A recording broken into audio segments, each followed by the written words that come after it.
Good day mga kabiker at welcome ulit sa ating YouTube channel. Huwag niyong kalimutang mag-like, comment, share at subscribe at i-click na rin yung notification bell. Huwag niyo rin kalimutan mga kabiker, i-like tsaka i-follow yung ating Facebook page. This is Bike Builds PH. Ito na yung episode 9 ng ating rebuild series, Roll Intro.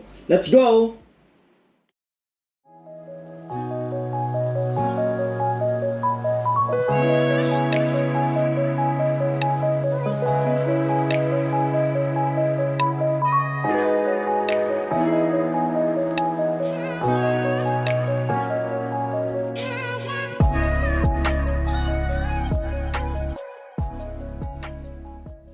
So ngayon na nga mga kabiker, welcome back sa ating YouTube channel. Sorry sa lahat ng mga nag-intay dyan.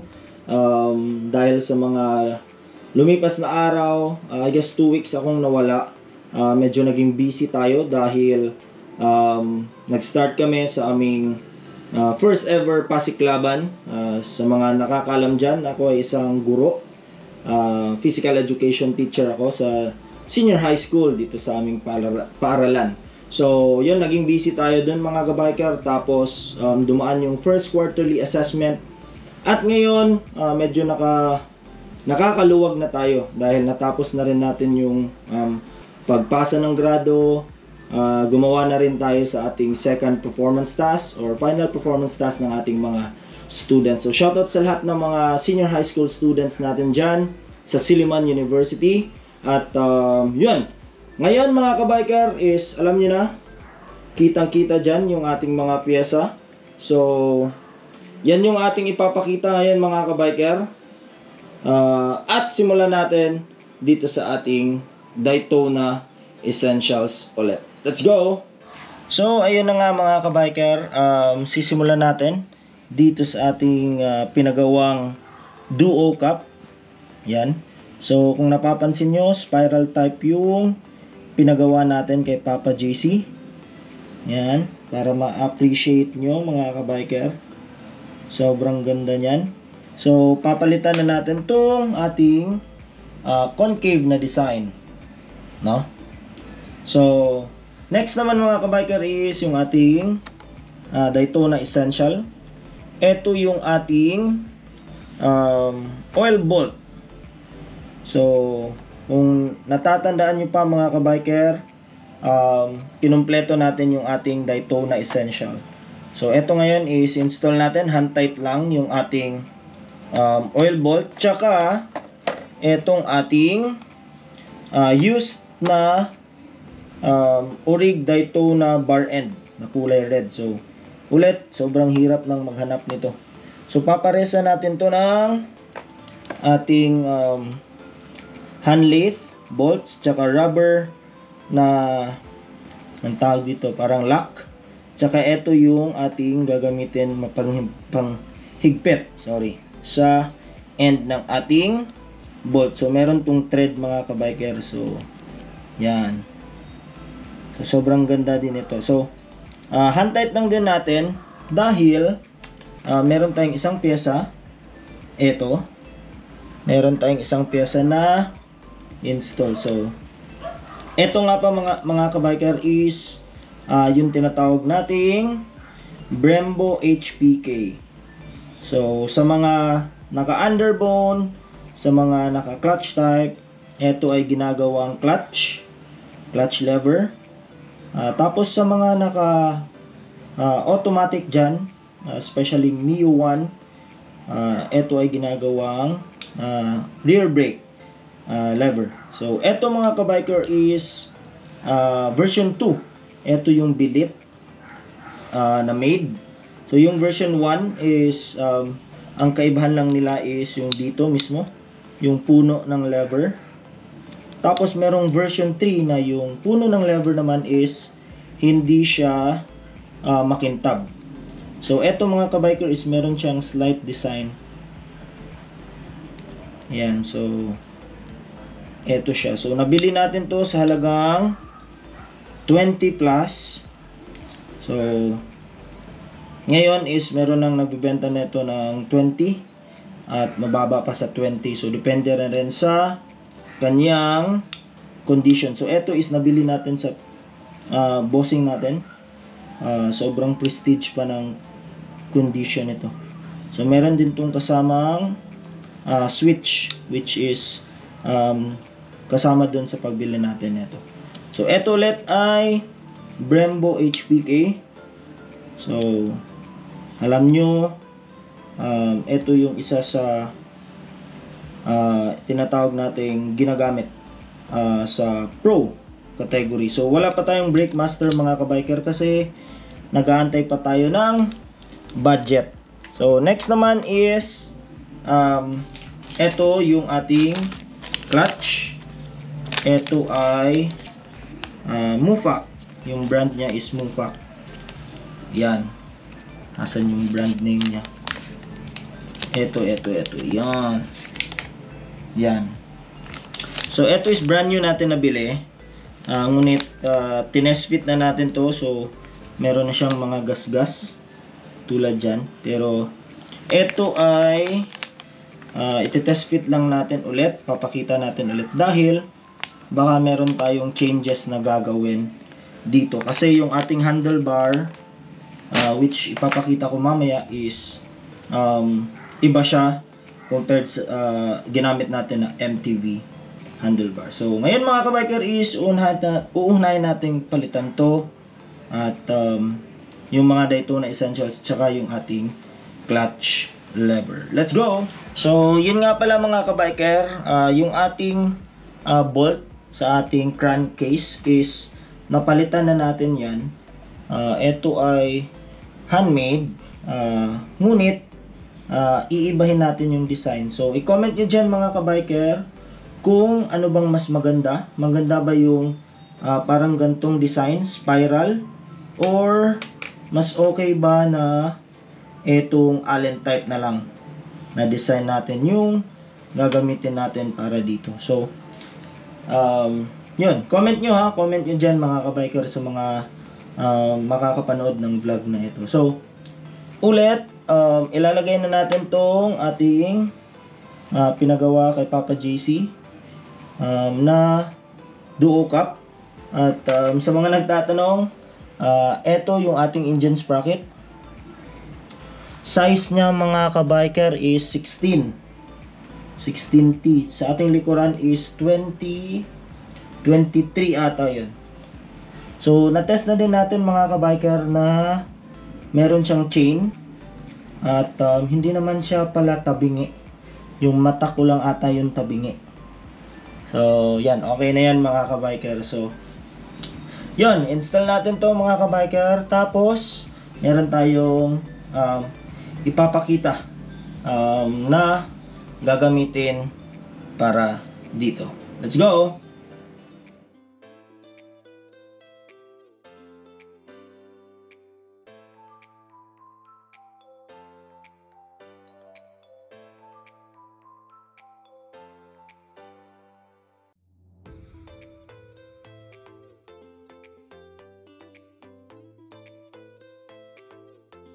So, ayan na siya mga kabiker. Ginamitan natin ng light para mas makita nyo yung kanyang detalye. So, yan.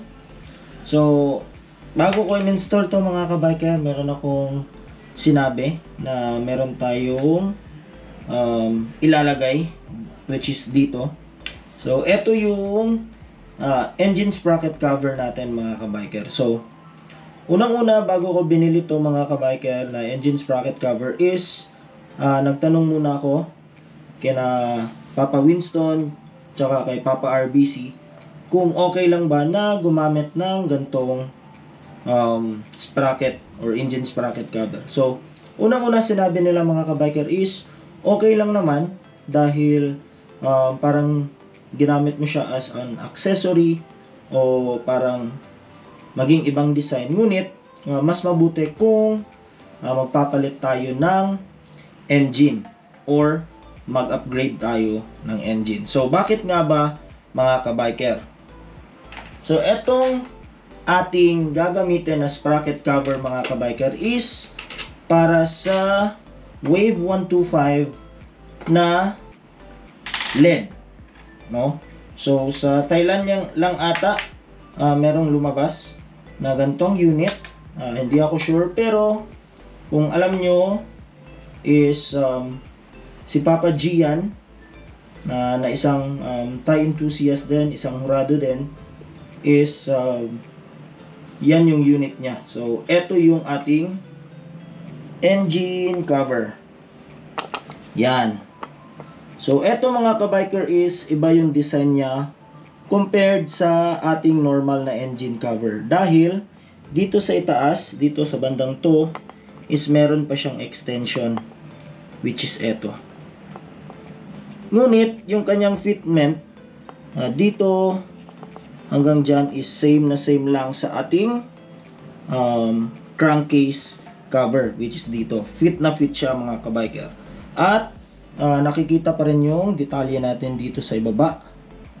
Tsaka yung ating shifter is hindi siya natatamaan. So, ngunit alam ko na medyo off siya sa ating build kasi yun na nga, mas mabuti na naka-FI tayo or sadyang Wave 125 yung lalagyan natin. Nabili na natin so andito na siya. So, gagamitin na lang natin. At ipapakita ko rin mamaya na naka-install to siya. Tapos, meron ding covers. So, naka-install rin yung covers ng ating Nice 125. So, last part ko na lang to ilalagay mga kabiker. So, next naman mga kabiker is yung ating oil bolt. So, let's go! So, dito naman sa ating oil bolt mga kabiker, ito rin is concave na design. Papalitan natin to ng Daytona. So, yung thread dito mga kabiker is 2.5. So, sobrang alikabok na. At insert ko lang ulit sa mga magtatanong kung ano yung bracket natin. Ito lang yung ginagamit nating bracket. No? So, steel na L-type tapos binutasan natin. Ayan. So, ito rin yung bagong engine axle natin. Tatlo yan. Yan. So, ngayon is papalitan natin to ng Daytona. Tsaka hand tight lang pa rin natin mga kabiker. So, next clip. So, eto na siya ngayon mga kabiker. Yan. So, kitang-kita na yung detalye natin. At dito, meron din tayong gagamitin na pamares dun sa ating engine sprocket cover. So, yung gagamitin din natin dito is pang FI na. So, sa last part ng ating video ko na yun, ipapakita. So, second part or detail, which is ulit, ito yung Daytona na oil bolt. Premium zone oil bolt. So, ulit shoutout kay Papa Efren Balaw, sa kanya natin to nabili. So, next natin mga kabiker is doon naman sa ating bar end. Let's go! So, yun na nga mga kabiker, andito na tayo sa ating top ng ating motor.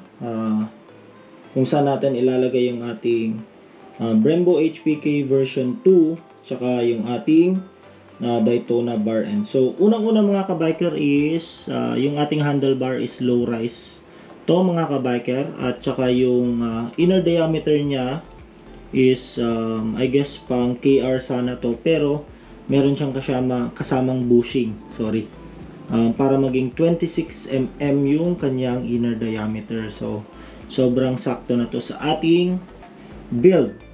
So naka handlath bolts na rin to mga kabiker. So sa mga nagtatanong, nabili natin to sa Shopee sa halagang 200 pesos lang mga kabiker. So search nyo lang Doki Motors, D-O-K-I Motors, walang space yan mga kabiker. So sa mga nakakaalam, bentahan nyo na yung mga tropa nyo.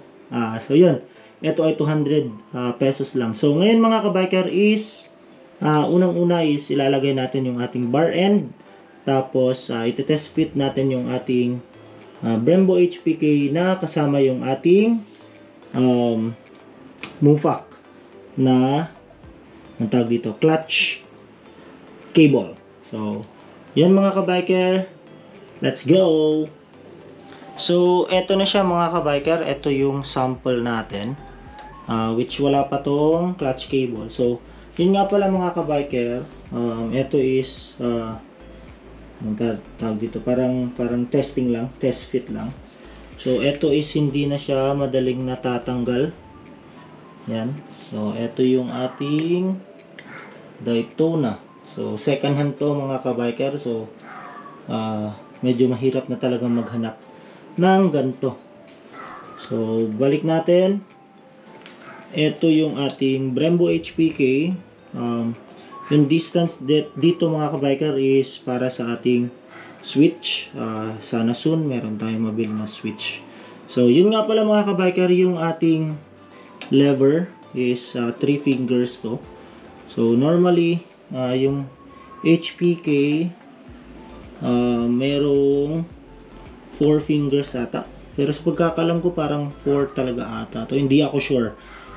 Try nating i-research. So ito is pinalitan natin ng 3 fingers para dun sa kabila natin soon, which sana makabili tayo, is Rossi yung ating plan mga kabiker. So wala na tayong itatagong pyesa, Rossi yung next natin dito mga kabiker. Yung brake hose natin is meron na tayong nabili soon, before matapos yung taon. Sana makabili tayo ng Brembo Rossi na brake master pang pares dito sa ating Brembo HPK. So ngayon mga kabiker is itatry natin i-install yung ating MUFAC, at ipapakita ko sa inyo kung ano yung placement natin sa ating clutch cable. So yan, ito na yung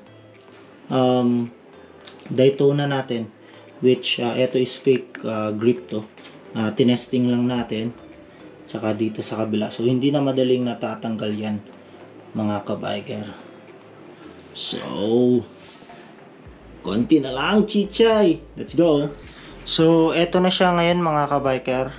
Alam ko parang off yung placement niya, kasi yung ating MUFAC mga kabiker is hindi siya yung 45 degrees na bend. Etong gantong brake hose, etong gantong clutch cable is para dun sa mga alloy. Usually nandito na banda yung kanyang clutch lever. So parang extended siya. So eto is pansamantagal muna natin mga kabiker. Papalitan natin to, or yung ating handlebar yung papalitan natin, kasi alam nyo yung MTV is meron silang ilalabas na handlebar, which 2024 yung lalabas. So eto is hindi na natin to ibibenta, hindi na natin to post. So gagamitin na lang natin to mga kabiker, kasi napapansin nyo parang binend ko talaga siya, ngunit di naman siya talaga yung parang negative dito, kasi maluwag pa naman yan. Ngunit parang off lang dahil natatabunan niya yung ating speedo gauge. So working na yan mga kabiker. Di yan sobrang tawag dito, di yan sobrang matigas. So tignan natin dito sa kabilang angle natin. So yan, titest natin. Yan, working yan mga kabiker. So yan, okay na yung ating clutch. Ngunit ulit papalitan pa natin to. So ganyan na muna pansamantagal. So now mga kabiker is yung ating engine sprocket tsaka right crankcase cover. Yung ipapakita natin na nakasalpak yung ating covers sa ating motor, para makita natin na di naman siya off tignan, at ngunit hindi ko naman sinasabi na ganito dapat. So yun na nga mga kabiker, let's go next clip. So eto na siya mga kabiker. Sinong magdududa na hindi pala to siya para dito sa unit natin? So tignan nyo mga kabiker, gaano siya ka-fit. Yon, di ba? So para siyang pang dyan talaga, no? Sinong magkaakala na yan ay pang FI na Wave 125. So, shoutout nga pala sa painter natin, no? Na Sigbin Works. So, di na to linisan. Yan na yan. Punong alikabok yung covers natin. Pero kita nyo naman, no? Pulidong pulido yung pagkagawa. So, balik tayo dito. Yan na siya mga kabiker. Sinong mag-aakala, no, na ulit pang FI pala tong engine sprocket cover natin. So, yun, bumagay din yung ating fittings dyan. Test fit lang pala yung covers natin. Papalit tayo ng kulay. So, yan. Wala akong masabi kundi sobrang ganda pala. Kala ko hindi babagay. Pero ngayon, masasabi kong okay na to. So, sa kabila naman mga kabiker is titignan natin yung kanyang placement. So, ito yung sinabi ko na yung ating gagamitin is pang FI din. So, yung kaibahan lang niya is yung kanyang design. So, malinis din yan. Yan. So, dito ko na lang tatapusin yung vlog natin mga kabiker. Huwag yung kalimutan ulit mag-like, comment, share at subscribe at i-click na rin yung ating notification bell. Huwag nyo rin kalimutang i-like tsaka i-follow yung ating Facebook page. At eto na yung episode 9. No? 9 na, no? So, sobrang tagal na. Mahigit 3 months na ata tayong nag-rebuild kay Chichay. Ngunit, di pwedeng madaliin kasi mas okay na slow lang yung progress natin ngunit mas pulido yung gawa natin. So, yan, papakita ko ulit yung ating likuran, yung adjustment na ginawa natin para hindi siya sumaya dito sa ating suspension. So, ang daming nagsabi, dapat palitan mo na lang yung swing arm. Oo, tama nga naman. Pero napaibig ako sa version 1 na yan. At sobrang hirap na maghanap ng version 1 ng MTV. So, shoutout ulit kila Papa Pipoy, kila Papa Ping, at sa buong team ng MTV, PPR Speed Mode. Sobrang galing nyo. At soon, mag-aantay ako dun sa handlebar, sa sprocket, flange ng MTV at iba pang ilalabas ng MTV. So, tatapusin ko to sa isang short recap ng ating ginawa ngayon mga kabiker. Let's go! Peace!